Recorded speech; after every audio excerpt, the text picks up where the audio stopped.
আসসালামু আলাইকুম। নতুন আর একটা ভিডিওতে সবাইকে স্বাগতম। দেখতে পাচ্ছেন একটা সুন্দর একটা বেবি ড্রেস নিয়ে চলে এসেছি আজকে আমি এই বেবি ড্রেসটা ড্রয়িং করে দেখাবো।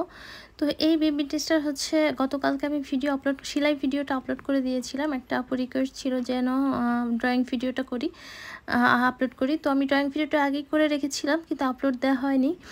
তো ড্রয়িংটা আমার কাছে ততটা ভালো লাগেনি। পরে যখন কাজ করার পরে দেখি অনেক বেশি ভালো লেগেছে, মানে সুন্দর হয়েছে কাজটা।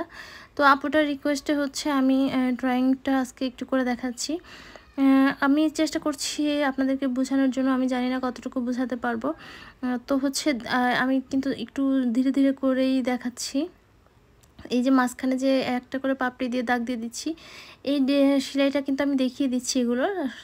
সেলাইটা হচ্ছে দুই সাইড দিয়ে ভরাট সেলাই করে মাঝখানে একটু ফাঁকা রেখে রেখে যেই দাগটা দিয়েছি ওই জায়গাটুকু ফাঁকা রেখে করেছি। তো কাজটা কিন্তু অনেক বেশি সুন্দর হয়েছে। যারা হচ্ছে এটার সেলাই ভিডিওটা দেখতে চান অবশ্যই গতকালকের আপলোড দেওয়া ভিডিওটা দেখে নেবেন আমার চ্যানেল থেকে। তো আমি হচ্ছে প্রত্যেকটা কিন্তু সেলাই দেখিয়ে দিয়েছি এবং হচ্ছে বলে দিয়েছি কোথায় কি সেলাই দিব। আমি কিন্তু এই বেবি ড্রেসটা পুরোটা হচ্ছে মাল্টি কালার সুতা দিয়ে করেছি।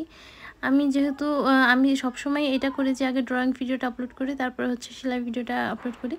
তো আজকে সেক্ষেত্রে একটু উল্টো হয়েছে, আগে সেলাইটা দিয়েছি এখন ড্রয়িংটা দিলাম। তো ভালো থাকবেন, আল্লাহ হাফিজ।